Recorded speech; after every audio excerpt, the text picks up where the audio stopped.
Hello everyone, welcome to foods heaven. आज की recipe है आलू मटर का पराठा।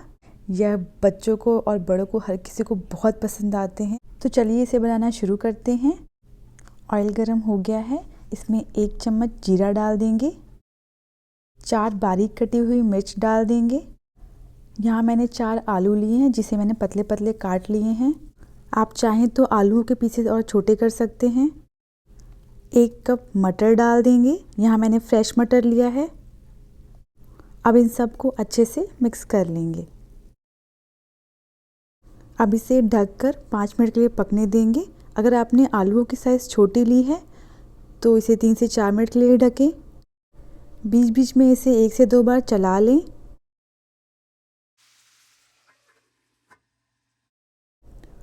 पाँच मिनट हो चुके हैं। अब हम इसमें 2 चम्मच या स्वादानुसार नमक डाल देंगे। अच्छे से मिक्स कर लेंगे।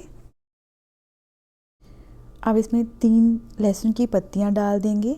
इससे बहुत ही अच्छा टेस्ट आता है और कोई भी मसाला ऐड करने की ज़रूरत बिल्कुल भी नहीं पड़ेगी। 1/3 कप धनिया की पत्ती डाल देंगे। इसमें मैंने और कोई मसाले ऐड नहीं किए हैं, ये इसी तरह बहुत ही टेस्टी लगते हैं। ढककर 2 मिनट के लिए पकाएंगे। 2 मिनट हो चुके हैं। आलू मटर की सब्ज़ी बिल्कुल रेडी है। इसे आप ऐसे भी खा सकते हैं, ये बहुत टेस्टी लगती है। गैस को बंद कर दें और इसे ठंडा होने दें। अब हम इसे मैश कर लेंगे। इसे फोर्क की मदद से या मैशर की मदद से इसे आप मैश कर सकते हैं। आप चाहें तो हाथों का इस्तेमाल करके भी इसे मैश कर सकते हैं। आलू मटर की स्टफिंग को मैंने अच्छे से मैश कर लिया है। अब पराठे के लिए आटा गूंद लेंगे।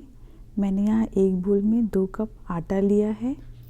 1 चम्मच या स्वादानुसार नमक डाल देंगे, यह बिल्कुल ऑप्शनल है।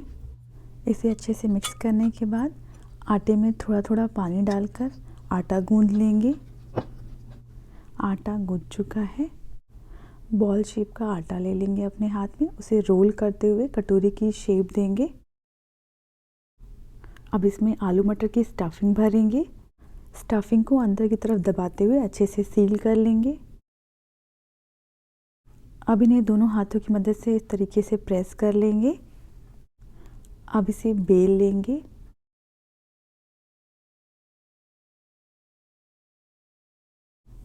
पराठा बेल लिया है। अब हम इसे तवे पर रखेंगे। अब पराठे की दोनों साइड पे घी या बटर लगा देंगे।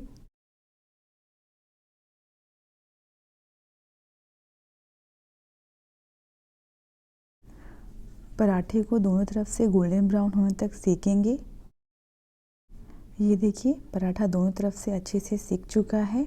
इसे आप गर्मा गर्म सर्व करिए, ये दही के साथ या चटनी के साथ या टोमेटो केचप के साथ या अचार के साथ।